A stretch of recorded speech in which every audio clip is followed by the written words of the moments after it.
Okay, Rocky Raymond. Rocky Raymond started wrestling basically around 1977. Got out of high school, was watching wrestling from the Boston Garden.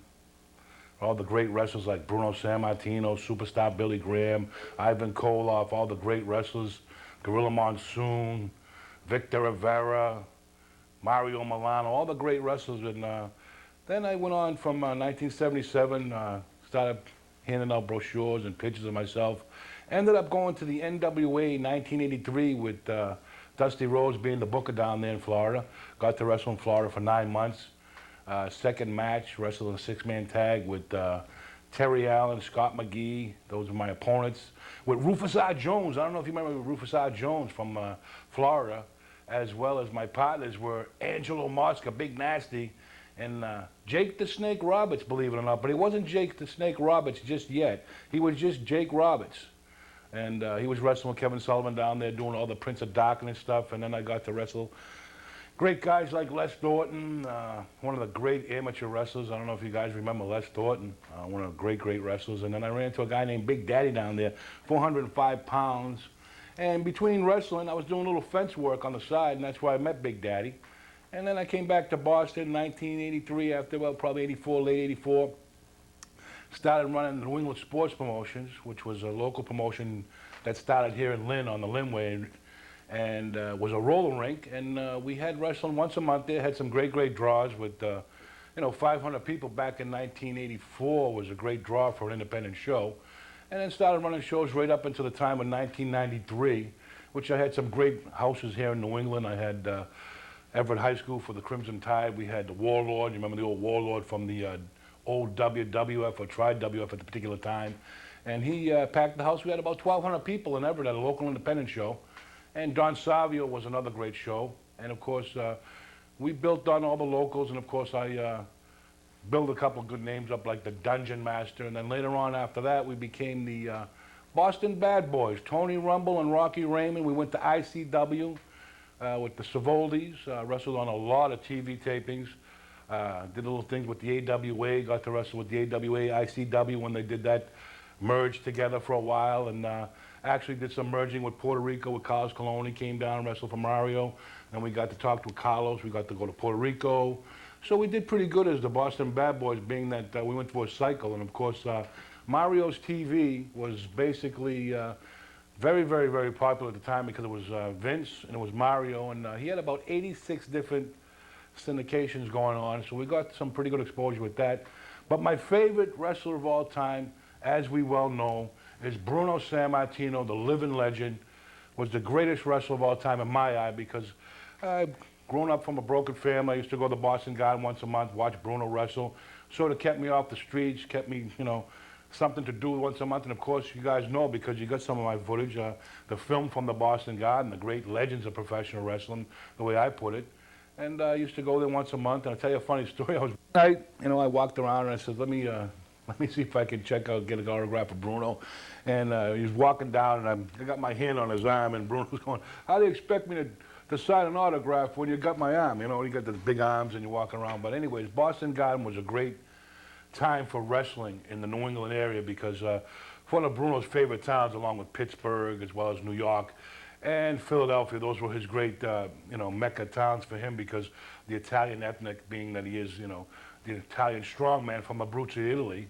And basically from there, I met up with Bruno again when they started doing some TV tapings out of Philly, Superstars of Pro Wrestling with some of the old lawyers from the old days of wrestling. Sam Medica was there. Larry Zbyszko was there. They were doing the feud with Bruno's son David, Larry Zbyszko against Bruno Sammartino Jr. They were trying to really enhance that, try to get a little push off the TV with the big feud with Larry Zbyszko and Bruno Sammartino in Shea Stadium when they did that big angle on TV where Zbyszko hit Bruno with the chair, being his teacher, and knocked him out, and built it from there. And then from there, I did some other, like I said, my own promotions for a while because, hey, all these people doing promotions, it can't be that too hard to do. But I found out promoting professional wrestling is not very easy. Not very easy at all. And from there, basically, I started running my own shows, did some local spot shows. And we ran shows right up to 1983 till the business sort of got exposed with all the glamour and the glitz. Like the era of Bruno was ending. and then Hulk Hogan happened to be in the right place at the right time.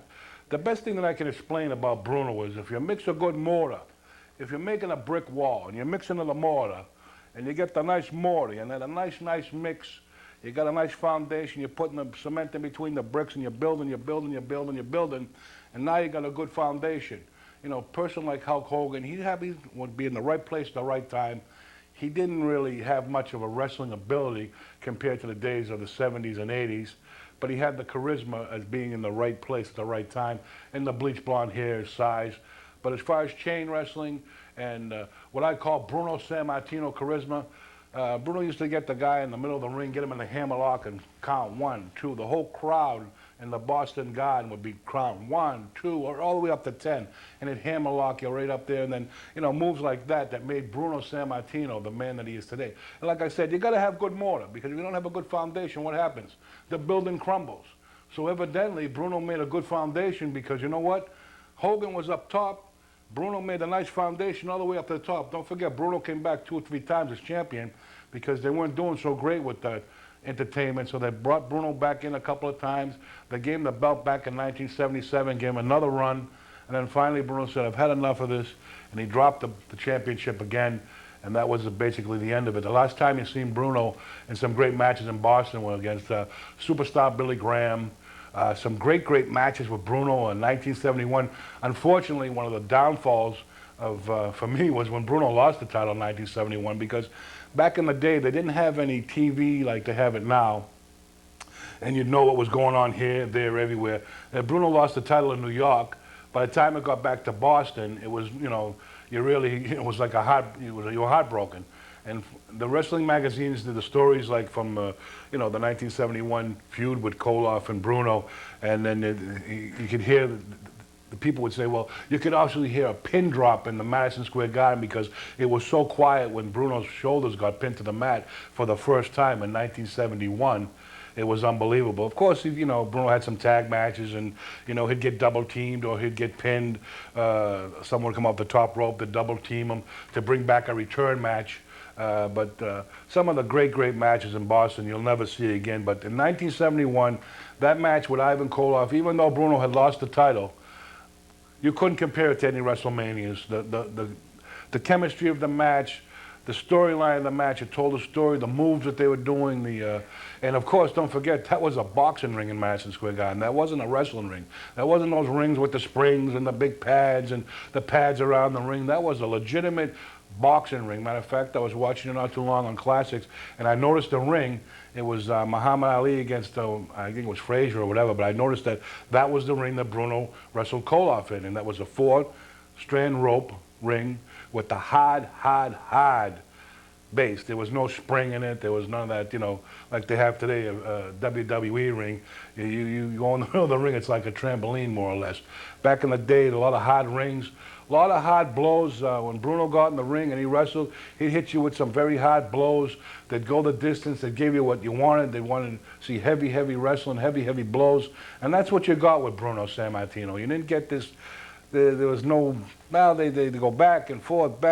It's like boom, bang, bing, boom, bang, bang. You can't keep track of it. It's more like they're doing gymnastics or they're doing some kind of, but a lot of people compare it to cartoons actually now, because there's no selling. They don't register. They do 10, 15 clotheslines.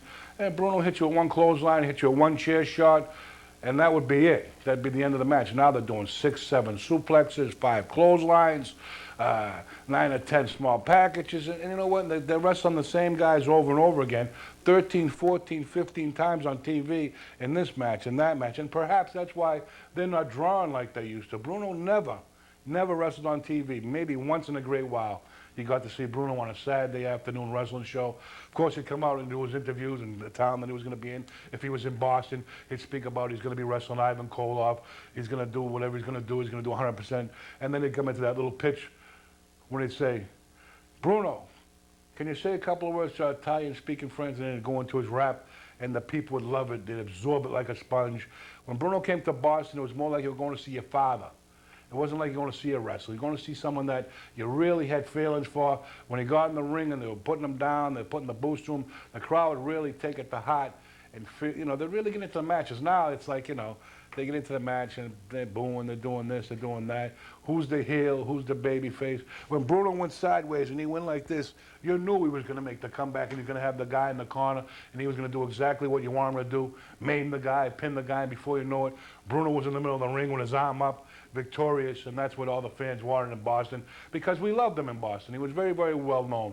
Very, very loved. He was loved in New York, Boston, Pittsburgh, Philly. Those were Bruno's towns, and those were Bruno's days and Bruno's days of wrestling. That's what it was about with Bruno. He gave you a good professional wrestling match. It wasn't entertainment. It was professional wrestling. That's what it said on the marquee, and that's what Bruno gave you. He gave you money, your money's worth. If you paid for $6, $6, $7, $8, $10, whatever it was, the Boston Garden, and you were up there in the rafters, and you paid $2, you still got your money's worth. You know why? Because you got to see a great living legend and a great wrestler. That's what you saw with Bruno Sammartino.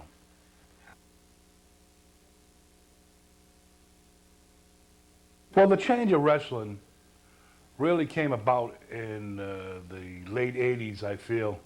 You know, they started having those Saturday night main events on TV, and it switched over from being wrestling to entertainment. And the way I feel about today, like I mentioned in some of the matches, and like I said, this is the reason why they're not drawing as well in some of these big arenas. Of course, they paper it up, or they, you know, they paper the ticketing. Years ago, you'd see a professional wrestling match, and that's what it was, professional wrestling. Now they got the entertainment, they're on the microphone, they're talking for 10, 15 minutes. And to me, I think it's a waste of airtime in some of these angles that they're doing, and it's really, you know, what they're doing with the lady wrestlers, or what they call them divas now. They're making them look like, you know, this big. I mean, this is what people want to see, I guess. That's what sells. But years ago, what would sell would be the feud. Bruno wrestled Ivan Koloff for the first time. Matter of fact, I'll tell you, I went to the Boston Garden in 1971. It was Bruno Sammartino against Ivan Koloff, the Russian Bear, and the manager at that particular time was Tony Angelo. And Koloff came into the ring and was 280 pounds, his shoulders rounded, huge man, huge legs, huge all the way around. I mean, Bruno was a big guy, 265, 270, but Koloff sort of made him look a little, you know, Koloff was a little bigger, and the matches, the things that they did in the matches, the body slams, the full slams, the way, the technique that they did them, the arm drags, the setup for the moves. Today, they're doing things continuously. They're doing the same moves over and over again. If you watch one match, you're going to see all the same moves in every match. You're going to see a clothesline 100 times. You're going to see a, you know, the big boot or whatever they call it. You don't see any kind of technique. You don't see any story, like you know, to put the match together, build it up, you know, build up the heel, build up the baby face. The comebacks were different back in the day. You know, when the baby face made a comeback, when Bruno made a comeback on a particular wrestler like Koloff or somebody, or superstar Billy Graham, or other great guys that he wrestled, Spiros Harry on the great feud in Boston with Bruno. Let's see, one of my favorites, of course, is Ivan Koloff. One of the greatest matches of all time, like I mentioned, was with Bruno and Koloff in Madison Square Garden. But guys like superstar Billy Graham, let's see, Stan Hansen had some great matches. Of course, Stan Hansen was the guy that broke Bruno's neck back in New York, and had some great matches with him. Zbyszko, the feud with Zbyszko. But even before that era of the 80s and the 70s, comparing wrestling now to what it was, there's just no comparison, in my eyes anyways.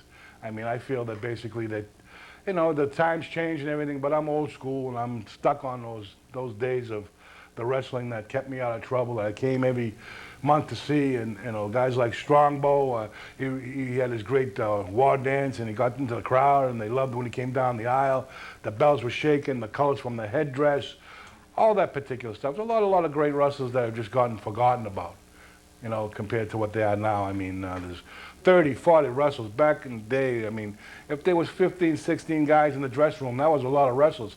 Now you're talking 30, 40 guys in the dressing room and 2 or 3 hours of TV tapings. You know, back in the days of Hamburg, PA, and Ray Morgan out of Washington, D.C. when they came on. Like I said, Bruno never really wrestled much on TV, but what he did was he'd come out and he'd tell what he's going to do, where he's going to be, what town he's going to be in. Very rarely he'd wrestle on TV, but a couple of times, very, very few. he did wrestle on TV. And that's why today they give it away. They give it away. And perhaps that's why, like they say, they're not, of course, all these buildings, you'll watch them on TV, they're all filled up. But a lot of that is papered. A lot of it, to get in the building and what have you. But the box office king, Bruno Sammartino, he sold out Madison Square Garden, I don't know, over 60 consecutive times. He didn't have no music. He didn't have no robes. He didn't have no glitter, no glitz. Just what I call Bruno Sammartino charisma. And a lot of these guys, they can't crack it. They just can't do it.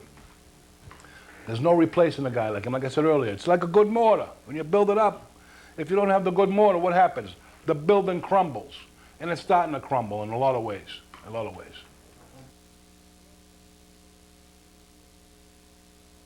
Well, I'll tell you, I really never really got involved with anabolic steroids or any of that type of thing. As far as you can see, I'm not really that small. Nothing that a nice ravioli dinner wouldn't take care of, and some meatballs. But today it's the quick way. They want to get there quick. They want to get the big arms, the big, and of course, competing in the wrestling today, it's more or less you got to have that sculptured body. You got to have the big arms, the sculptured body and everything like that. Years ago, of course, they were big, they were heavy, they had some thick meat on them. But a lot of the guys, they never really had the money, number one, or the access to get to the drugs. Today, they're out there. I mean, if you want them, you can buy them, and if you use them. But I never believed in steroids, and I never had any use for them because a good workout in the gym, a good meal, good rest, good sleep, a good conscious mind of what you want to do. You set your goals in the beginning, and you don't need something like that. But like I said, today's market, it's a lot different. You got to be sculpted out like, a Greek god or something. And that's what a lot of them are looking for. Well, a lot of these guys, they have great bodies, but they have no ability. They have no, they can't chain wrestle. They're very stiff in the ring. Their reflexes aren't good. They don't know how to sell. None of these wrestlers today in the business, as you know, selling. The king of selling is a superstar Billy Graham. He had more color than a box of crayons. I mean, the guy could go in the ring and could make a broomstick look good. And one of the last matches in Boston was superstar Billy Graham against Bruno, and Bruno came back one more time. He wrestled a handful of guys, came back through the area, and superstar Billy Graham was one of the greatest sellers. And when he registered, and he had that ring presence, he had the talk. He could talk on the microphone. He could work the stick. He could tell a storyline. And today they get in the ring. They don't know how to build up a match.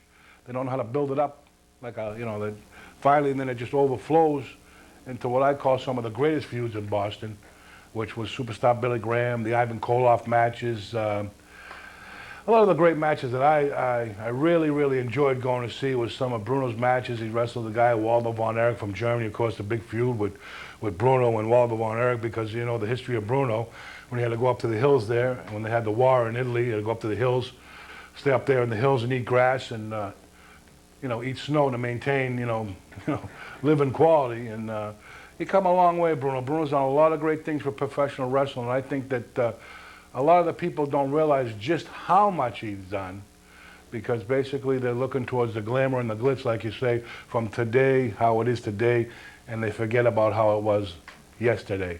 And those were the times that, a lot of these guys, wrestling wouldn't be what it is today without Bruno. I don't care what anyone says about Hulk Hogan, how he was this and how he was that, and his glamour and his glitz. One clothesline, a boot, and that lame leg drop that he did. Bruno came into the ring, he gave you 100% every time he came in the ring, whether he was injured, had a broken nose, a bicep problem, one part of his arm can't be wrenched out. He can't even move it. The heavy blows. If you look at Sammartino's hands, he's got double knuckles from hitting people with heavy blows. The matches were definitely a lot more intense than what they are today, because I can tell you firsthand, I wrestled guys like Killer Kowalski when I was 21 years old. And, he blew me up. Of course, he has the stamina, and that was one of Bruno's big opponents, Killer Kowalski. And he had that iron claw, and of course, you got this program right here from Fenway Park. Matter of fact, I got this picture of Bruno against Killer Kowalski in Fenway Park. You see the lights, the baseball field. This was the one and only show that they had in Fenway Park. And you can see how Sammartino, hit Kowalski with the chair, square across the head, square into his head, no hands up, a square heavy blow to the head, and that's the way it was back in these days. It wasn't no this or that, or it was one heavy blow, boom, hit him with the chair, covered him. This was a Sicilian stretcher match. He went out on the stretcher like a grobber, and he laid out, and Bruno laid him out because basically you're talking two different personalities. Kowalski was the killer. Everyone knows how he got the name. He jumped off the top rope in Canada on Yukon Eric, going for his throat, sliced his ear off with the side of his boot, and that's how, you know, Walter got the name Killer Kowalski, because he sliced the guy's ear off. He was aiming for his throat, clumsily as he is. He slapped the guy's ear off with the side of his boot, and the ear went rolling off, and he became Killer Kowalski. And that's how he became, and that stuck. And that stuck in everyone's mind. That's why, you know, things like Bruno, the bear hug, the backbreaker, the hammerlock in the middle of the ring, these are the things that you can remember. I can't even remember a good Hulk Hogan match, to tell you the truth. I mean, compared to the matches that I used to go see. I can remember, it's funny, I can remember Bruno's matches like they were yesterday, but I can't really remember, as I'm sitting here right now, a good match that's been on TV. You got guys like Chris Benoit, of course, and the late Eddie Guerrero. You got Mysterio. They're all great athletes, don't get me wrong, but they just don't have the charisma of Bruno Sammartino, the ring presence. It's all about ring presence. Guys like Bruno, Koloff, those guys. The ring presence was phenomenal. Phenomenal. Really phenomenal.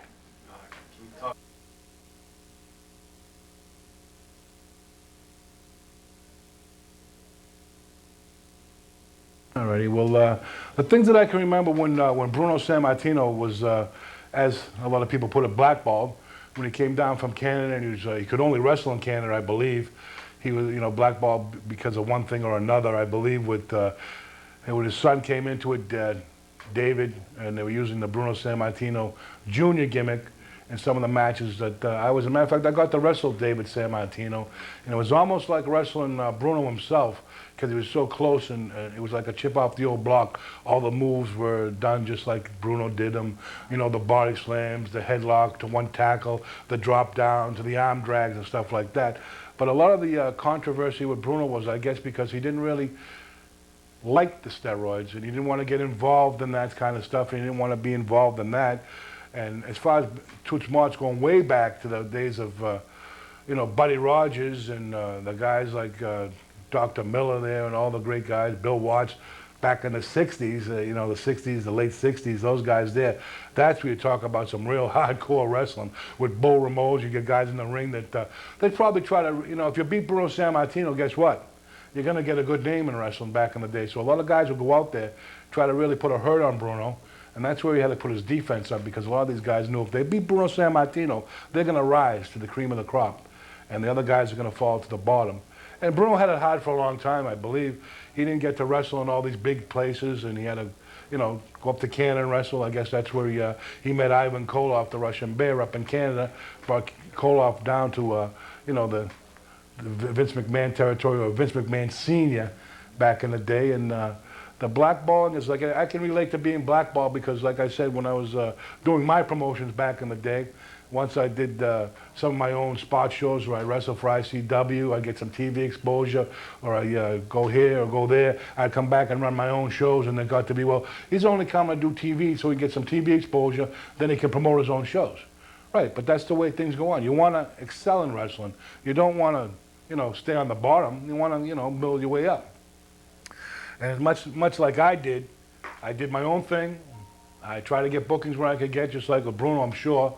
And a lot of people didn't want to wrestle Bruno because they were scared of his strength and some of the rumors about him and what have you. I mean, Buddy Rogers, he got beaten under a minute, Madison Square Garden, when he got him up on that backbreaker, hurt a couple of ribs, and that was the end of Buddy Rogers after that. And a lot of stories going on about that, you know, Bruno was going to get paid off, and, you know, he'd do this, and if he beat Buddy Rogers and hurt him, he wouldn't get a rematch. And then they changed the belt from the NWA with guys like Lou Thesz and Pat O'Connor, and then they built up the New York area with a Tri-WF with Vince Sr., the WWF, and that's when they really started building up the Northeast, and that's where Bruno really took over, because with his you know, his heritage, his Italian background. A lot of these towns that they went into, Philly, Boston, New York, Pittsburgh, they all had that great Italian background. And that's what drew. And that's what, you know, kept you know, if you don't sell tickets and you can't put people in the seats, you're not going to be king of the box office. And that's what Bruno was many, many, many times over and over again. Because they wanted to come and see him. They wanted to see that charisma. They wanted to see that match. They knew they were going to get a professional wrestler match. They weren't going to get a cartoon with 20 clotheslines, off the top rope 50 times, 60 Karadas, a Hinsagiri. These kids today, they get in the ring, they think because they got a pair of boots and tights and they went to some stupid wrestling school, they're going to become wrestling stars. Well, that's not the way it works, and it still don't work like that. And back in the day when I was getting into the ring, I was going to Jack Witchy Sports Arena, and, you know, you see these guys, Fuji against Putski, a couple other matches. They had wrestling in a barn, but that barn was filled to the rafters because that was Jack Witchy Sports Arena. Each and every Friday night, wrestling was there. They knew what they were going to see. They weren't going to watch a TV taping. They weren't going to watch Donald Duck and Mickey Mouse do 100 different flips. You know, they were going to see a good match. You see Victor Vera against someone. You see matches that they could talk about and they would remember. Like I said, there's not too many matches that I can remember that could outdo some of the great matches at the great Mat Classics from the Boston Garden. And some of the tapes that you have seen with Bruno against such second-generation guys like Greg the Hammer Valentine. His father, Johnny Valentine, wrestled many, many great matches with King of the Leg matches, you know, the figure fours and what have you. And you got guys like Spiros Arion. The names go on and on. Bruno wrestled them all, beat them all, and that's why he became the living legend. And that's why perhaps there'll be no one that can replace the charisma of Bruno Sammartino.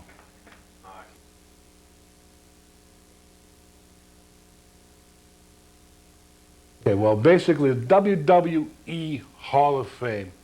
I don't want to put down the Hall of Fame, but some of these guys that are in the Hall of Fame, they came through, a lot of them like Harley Race, those guys, the Sheik, all those guys, they came into WWF later on. Do you know who the first guy ever should have been in the Hall of Fame before they even started doing it?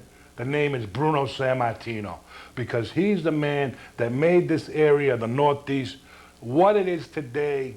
And I don't care, bar none, any wrestler that you want to put up, bar none, Bruno put his time in and built the territory. But I call it the Hall or the Mall of the Fame. Mall, it's like a Mall of Fame, because you got guys that weren't even here. You got, okay, Orndorff was a great wrestler. The Iron Sheik was a great wrestler, the greatest Sane. He was inducted in the Hall of Fame. Tony Atlas was great. He just got in last year, I believe it was. Guys like S.D. Jones.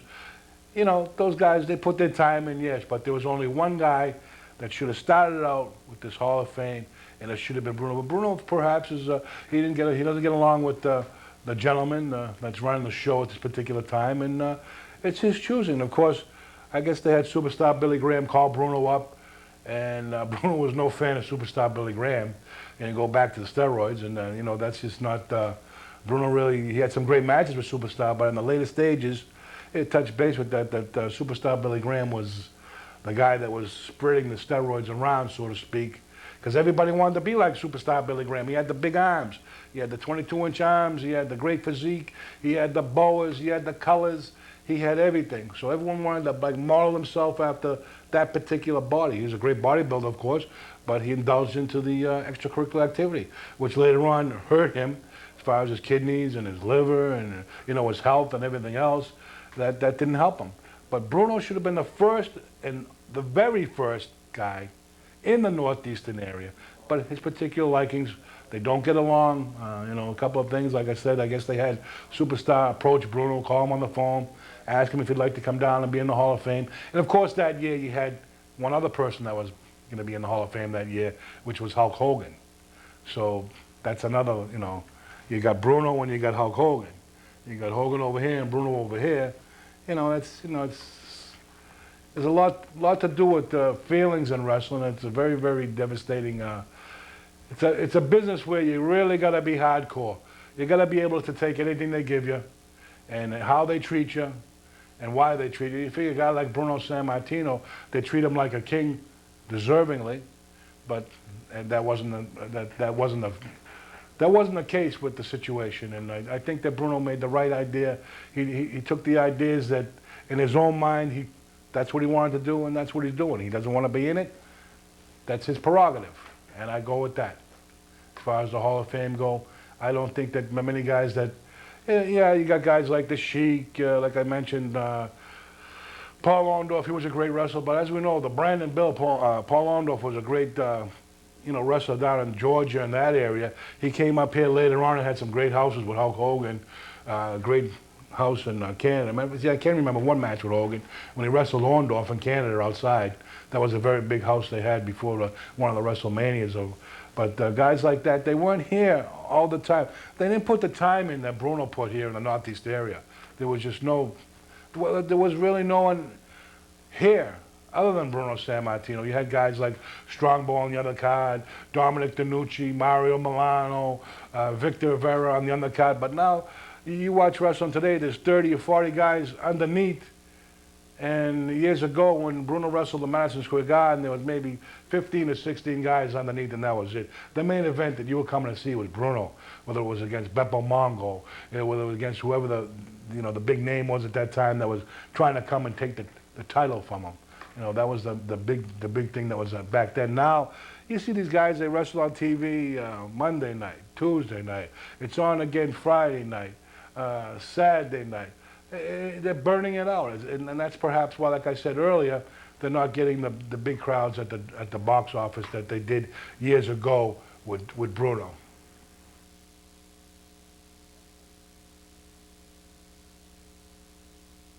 When Hulk Hogan and Bruno Sammartino, the rumors of them getting back together and getting into a match or putting two guys together, it's like putting vinegar and water together, because Bruno could wrestle anybody and make it a good match. With Hogan, I don't think Hogan could keep up with Bruno with the chain wrestling, the headlock, shoot it in, one tackle, scoop up, arm drag. Those were the moves that made chain wrestling the way I look at it. Hogan's moves were very hitting his own hand, the punches, hitting your own hand and showing the people that you're hitting your own hand. Shooting off the ropes, laying the big boot, and then that lame leg drop that he did. I can't compare those moves to the matches where Bruno had to adjust to every wrestler that he wrestled. Hogan never adjusted. He never changed his style. He never changed anything. When Bruno got in the ring like a guy like, I will use Killer Kowalski, the king of endurance, you had to maintain, you had to set yourself up and last yourself out, like to make yourself last. You had to stretch yourself out, stretch your stamina out. And you get in the ring with, when Bruno got in the ring with Beppo Mongo, the big Mongo, he had to know that his strength, he had to use strength or what have you. And you get in the ring with Hogan, what are you going to do? He doesn't take a body slam. He doesn't know how to do a hip toss. I don't ever think I ever saw him take a backdrop. Can you imagine Hulk Hogan taking a backdrop? He'd die. I don't think I ever saw Hogan do an arm drag. These are all moves that were, you saw over and over again. These were all great wrestling moves, but you never seen Hogan do them. See, Bruno could wrestle anybody, whether it be the big cat Ernie Ladd, whether it be Larry Zbyszko, whether it be Adrian Adonis. He could adapt all these guys wrestling because he was a great wrestler. Hogan never changed his style. He did his three moves, and that was it. Cold, clean, and that was it. That's what when people come to see Hogan, you know what you pay for? You pay for his ring entrance. After his ring entrance, gone. Nothing. It's like the bad mortar. You ever make a bad mix? The bricks don't stay up. They're all crooked. It's not like a mix that, it's good mortar. Nice and thick, nice and, it stays there, can adapt, strong foundation. Hogan was basically paved the way for guys that everyone knows Hogan, but they was a knockoff of superstar Billy Graham. Jesse Ventura, there was like a three-way mix there on that sort of that gimmick, because Hulk Hogan wears the boas, superstar Billy Graham.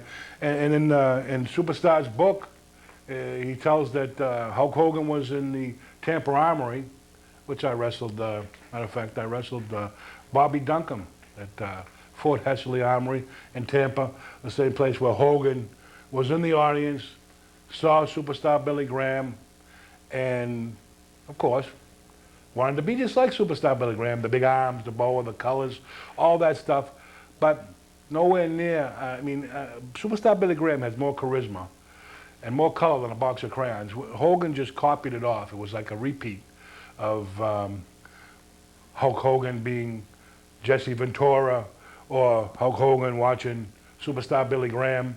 It became, like they were playing off each other, so to speak. Jesse Ventura, one of the greatest announcers and talkers in the wrestling business. Yeah, Hulk Hogan could do his little rap and, yeah, brother, and hey, brother, take your vitamins, drink your milk, and, do all your stuff. And that was his rap. But Jesse Ventura had great etiquette. Of course, he became a governor. And then they all played off each other. But I think the person that really, really, really shined was superstar Billy Graham. But then again, Hogan took it to a step higher. Not taking nothing away from Hulk Hogan. A great person, great personality, all that stuff. But to me, I'm old school. I can watch maybe one Hogan match. I can watch 10,000 Sammartino matches over and over again, because I know you're going to get a good, you watch it. You watch Hogan's matches, like I mentioned earlier. He'll do his 3 moves. He'll punch his hand. He'll give you the leg drop. He'll throw the boot up. But other than that, what's he do? I mean, compared to these guys today, like I said, I'm not taking nothing away from him, because the wear and tear on the traveling and all the spots that he did, and as long as he did it, he brought wrestling to a different level. But like I said, the foundation was already laid out, really.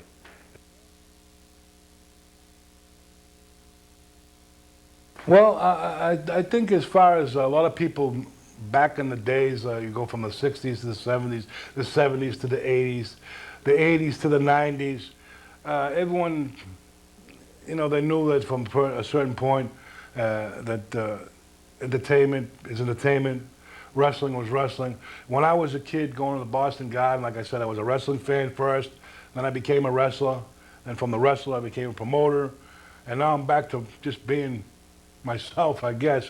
But with Bruno, you knew some of the things, and I watched a lot of the things. It's like if you're playing in the backyard with your buddy, and accidentally you're playing football and you tackle him a little hard. Well, guess what? You get up, you want to tackle him just as hard back. So it becomes friction back and forth. In a wrestling match, and I've been in a couple of them, you get hit with a heavy blow, you hit him back with a heavy blow. You get hit with a potato, you give him a potato. If it works out evenly, it works out evenly. But professional wrestling was never fake. I don't care if they can say, well, they did this with that, they got the juice, they did this, they talked in the back, I could see them talking, ba. Let me shoot you off the ropes, hit you with a clothesline with 270 pounds behind you, and see how you take the bump. Or better yet, let me scoop you up in the middle of the ring, slam you down, and then when you get up, you can tell me that it's fake. That's the way I used to, contact. People used to say to me, "Oh, come on, Rocky, ba. Something." I said, "All right, you come down to the gym. We got a ring set up. Come in the ring, try a couple of moves, do a body slam, do a suplex, do a backdrop, and then get up, and then you tell me how fake it is."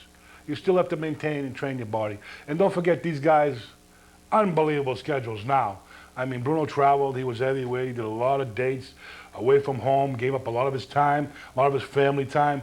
And these guys today, most of them don't have families, or if they do have families, they're dysfunctional. If they had a family, they broke the family up because something they did on the road, they hooked up with some rat or something, and then before you know it, they're getting divorced, they're having kids, ba. If you can maintain what back in the day, you had to be on the road, bearing with being away from your family, bearing with people saying this or that about professional wrestling at the time. And of course, people say, well, what are you? You're a carpenter. Well, what do you do? I'm a doctor. What do you do? I'm a lawyer. When they get to the guy that weighs 300 pounds, what do you do? Oh, I'm a wrestler. Oh, no, go out and try doing that. Be on the road. Be away from your family. It's a very, very, very, very hard strain on your body, on your mind, on everything. You got to be a very strong person to be a professional wrestler. You got to have your act together. And a lot of these guys, as you well know, I don't know how many guys that you've interviewed, but I'll tell you, anyone that you probably interviewed, does not know Bruno Sammartino as well as I do. I grew up with Bruno from the time that I was going to the Garden in the early 70s all the way up to his last match when he wrestled High Chief Peter Maivia in the cage. All the way up until that point, I followed Bruno Sammartino's career. Like I said, he was one that you could take interest in and not lose interest. I mean, some of these guys that are on TV now, I mean, you watch them once, that's it. You saw them. You saw what they had to offer, and that's what they had. With Bruno, you didn't know what you were going to get. You knew he was going to give you 100%, and you knew it was going to be a great match, but that was the mystical, you know, of who he was going to come in against. He was wrestling Walter Von Erich, or if he was in the Boston Garden against the original Sheik, Eddie Farhat, and they threw the ball of fire. You go, wow, he just threw a ball of fire. He just threw a ball of fire at Bruno. And you remembered that. Or when he wrestled Gorilla Monsoon. Gorilla Monsoon's in the middle of the ring. They're fighting back and forth. Bruno scoops him up, slams him in the middle of the ring, and the ring collapsed. Those are the things you remember. You don't remember a leg drop. You don't remember one boot. I mean, the matches go on and on and on. You remember these things because these were the things that you really, really stuck in your mind. And that's the way it was with me in Boston Garden. And I miss it. I miss it. You know, I'm going to be 47 years old this month. I'm October, just like Bruno. Bruno just had a birthday, and you know, it's something that gets embedded into you. It's like if you watch a nightly show, like on once a Monday, you know, you're looking forward to watching a show. That's how it was on Saturday morning. I was looking forward to watching wrestling, seeing what was going to happen, who was coming to the Boston Garden, who Bruno was going to wrestle, and who his next foe was going to be, and who his next feud was going to be against. And that's the way it built up. It wasn't, he wrestled him one time, two times, 13, 14 times. And some of the big arenas, of course, as we well know now, Bruno wrestled them in New York, Pennsylvania, you know, all the way around the loop. Now, they don't last as long because you already saw him on TV wrestle the guy 15 times. Why are you going to go and pay to go see whoever, Chris Benoit against whoever he's going to wrestle, because you saw him on TV 15 times already? When Bruno came to town and they said, well, Bruno Sammartino's going to meet Ernie the Cat Ladd. We said, wow, I haven't seen that. I never saw that match. They came out in groves, and that's why they call him the box office king. That's the way wrestling is. From then and now, you can't compare it.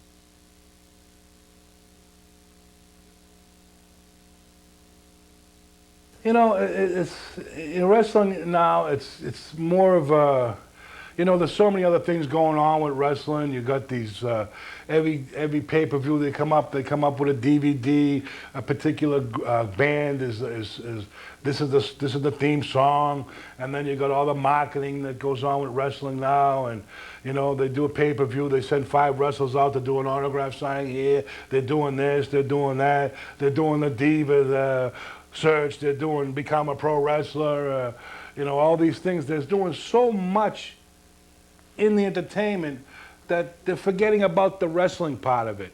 And in the belts, all these belts, you got this tag team, SmackDown tag team, you got the WWE tag team, you got the World Championship, the belt that Flair brought in from the NWA, then you got the WWE Championship. You got so many belts, guess what? They don't mean nothing. What do they mean? You got the Intercontinental, you got this belt. There's so many belts that they don't mean nothing. I mean, really, when you think of it, when I was watching wrestling, there was one champion and one tag team champion. And you know, you didn't really see tag team. You'd see a tag team title match on TV. Like I remember Tanaka and Fuji against Tony Garea and Larry Zbyszko, or Tony Garea and Dean Ho. You'd see that match on TV, that tag team match, and what would happen is that they'd have a tag team title change from Hamburg, PA, and that's what they'd see. I remember one time was Tony Garea and Haystack Calhoun, they beat someone, or the Samoans beat someone and won the title. It would always be on TV on a Saturday morning, that tag team title change. But now there's so many belts, you got the tag belts, this belt, that belt, and it don't mean nothing. They don't mean nothing, and that's, you know, oh, you got a championship belt. Yeah, you got to carry it around the airport and put it through the machine and blah, blah, blah, blah. And, you know, that belt doesn't really mean, like, let's say California, I wrestled in California twice, big $35 payday back in 1981. The main event was Fred Blassie against the Greek John Tolos. Like I mentioned, ring entrance is probably the big thing because it took Fred Blassie 20 minutes to get to the ring. When he got to the ring to wrestle John Tolos, he bit him, he busted him open, and 6 minutes later, they were walking back to the dressing room.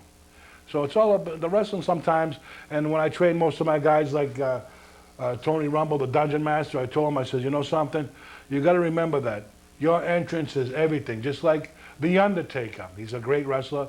Don't take nothing away from him, old school, all that, all the moves that he did, but what has kept him on top for all these years? His ring entrance. And that's what keeps you going. And like with Bruno didn't need no music. He didn't need a colorful ring jacket. He didn't need some rap music to come down to. He didn't need to get on the stick and say, I'm going to do this and I'm going to do that, or break into it. He came in the ring. He gave you what it said on the marquee, hardcore pro wrestling, heavy blows, great matches, and that's what you got. You got your money's worth.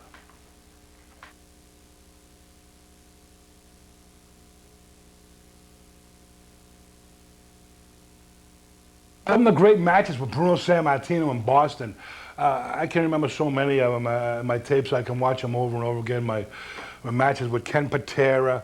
He was a great, it took him a while to come around and everything, but he had some great matches with Bruno, the strength matches, and Professor Tanaka was one of the great matches because you had the karate background and Tanaka doing the salt gimmick that he always did, and always people were looking to, when's he going to throw the salt? When's he going to throw the salt?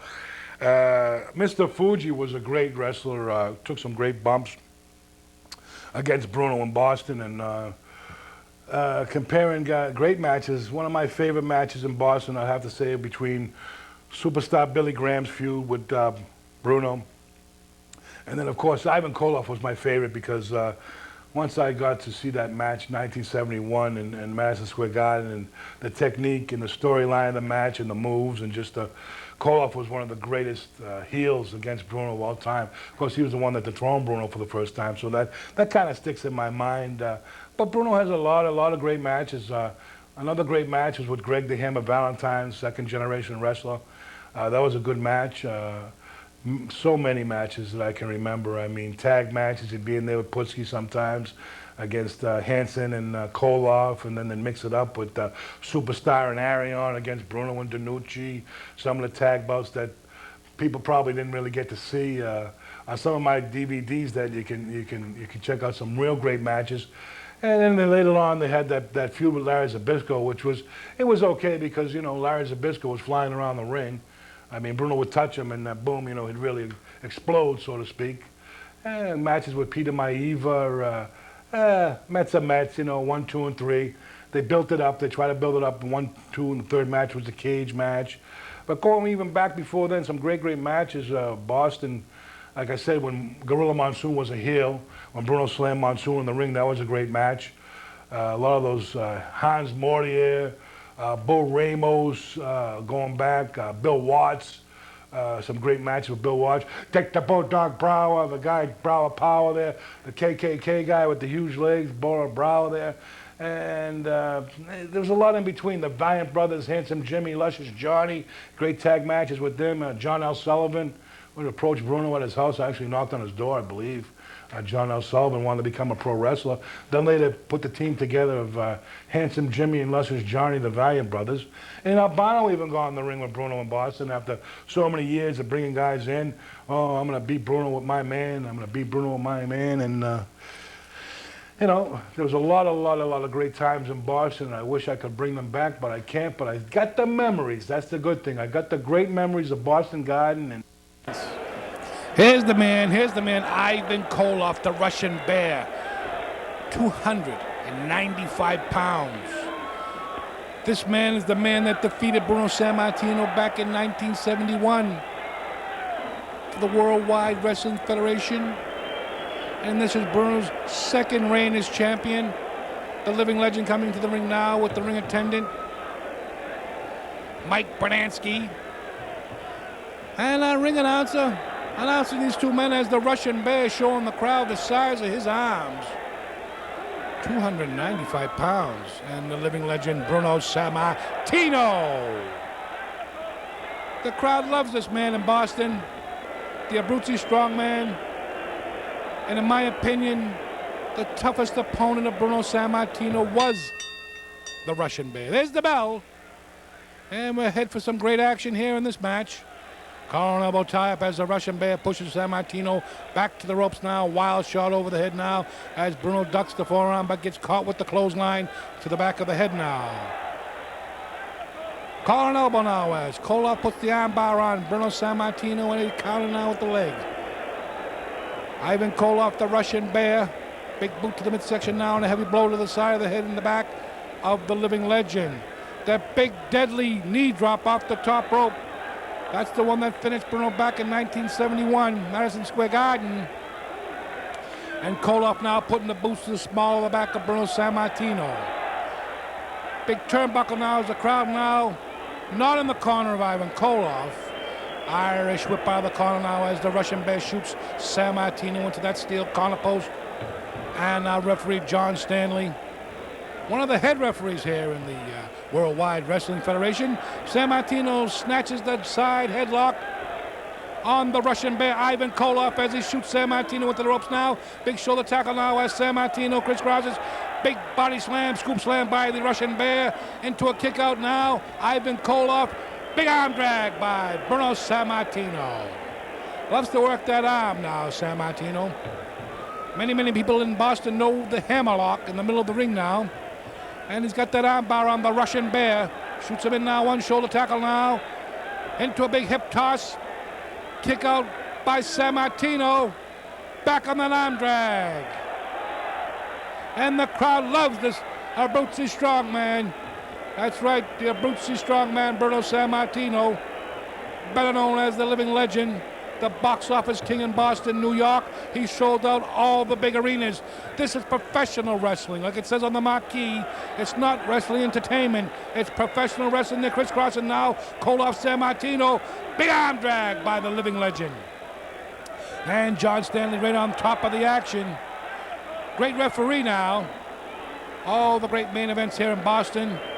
And Sammartino sits us down on that arm bar. And Koloff shoots him in again. Oh, that double tackle now. Sammartino outside the ring. This is where it gets dangerous. This is where it doesn't become professional wrestling. It becomes a Donnybrook, and they're outside the ring now. Sammartino trying to shake off that shoulder tackle. That 295-pound Russian slamming into him like a freight train.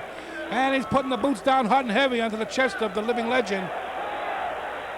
Sammartino now starting to feel the wrath of the Russian, and he kicks him outside the ring again. Bruno Sammartino, the living legend, the foundation of professional wrestling. This is the man that made it all come true for all the big stars that are in the wrestling business today. He made wrestling what it is, as Koloff in the corner now comes back into the ring. A couple of right hands followed up by a big right boot to the head of Koloff. And Koloff now going to get a taste of Bruno Sammartino. Right hand sends it railing outside the ring. Sammartino's coming out after him now. This could be dangerous.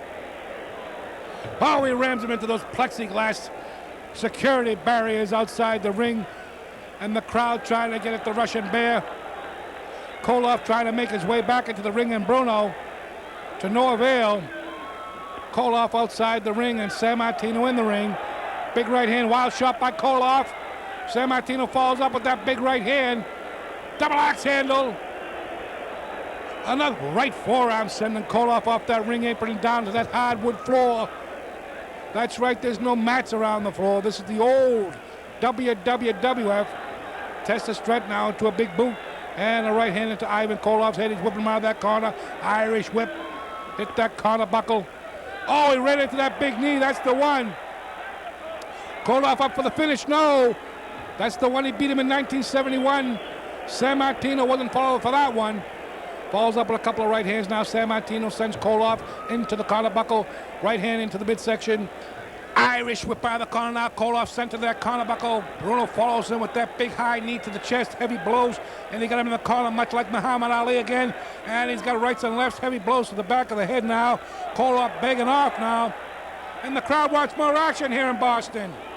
They love Sammartino here, and the living legend here in the Boston Garden. Into a go behind, sit up by Sammartino, falls up with a big leg dive, and he comes up with the knee now as Sammartino's going to drive it down into the middle of the mat. Up again and drive it down, and he's working on that leg of Ivan Koloff. Oh, down into the hamstrings. Ivan Koloff feeling the raft of Sammartino, the Abruzzi strongman, and he's working on the leg now. The crowd's going crazy again. Sammartino working on the leg now, trying to get Koloff down on one knee now, trying to make him buckle, but the big Russian bear now, high elevation back body drop by Sammartino. Stanley with a 2 count, and another lateral press by Sammartino. Now he's going to hook that leg and put him in a half crab. Ivan Koloff now finds himself in a half crab. The crowd loves the action here in Boston with the great Mat Classics. I'm the voice of the Mat Classics, Rocky Raymond, as Koloff cinches up now, pulls the tights, working on Sammartino with those heavy feet now to the rib cage and the kidney area of Bruno Sammartino. This is the man that beat Bruno back in 1971. Ivan Koloff proving to be the toughest opponent, the #1 contender here tonight in the Boston Garden. And a big boot to the midsection now, Sammartino off the ropes. And another one falling into the midsection now, Sammartino sent railing now, that big deadly leg. That knee drop across the midsection. And he's got Sammartino in that bear hug. Could this be the submission? Ivan Koloff, the Russian bear. And Stanley asking Sammartino if it's all over as he gets down to his feet now. The agony on the face of Bruno Sammartino, who has faced all the #1 contenders, whether it be superstar Billy Graham, Ken Patera, Valentine, all the great names that Bruno has defeated here in Boston. And tonight he's got his hands full with the Russian bear, Ivan Koloff, as he's cinching deep with that Russian bear hug. As Bruno's starting to get the feel of the crowd now. The crowd's behind Bruno as he claps the airs and breaks the hold. Oh, Koloff kicked him right outside the ring onto that hardwood floor. This is where it gets dangerous when they're out on that ring. It gets brutal. And another boot by Koloff, not letting Sammartino back in the ring now. And they're down near that timekeeper's table. It gets dangerous down there. Tables and chairs. Oh, a heavy blow to the right side of the head. And Koloff rammed into that table. That table's made out of 2x4s. Oh, he's got a chair. Oh, down across the head of Sammartino. Koloff cracking Sammartino. Unbelievable. John Stanley has just counted out the living legend Bruno Sammartino. Koloff wins the match on a countout. Unbelievable. Ivan Koloff, the Russian bear, cracking Sammartino on the head. Koloff wants the belt, but you can't win the belt on a countout. The winner, Ivan Koloff, by a countout.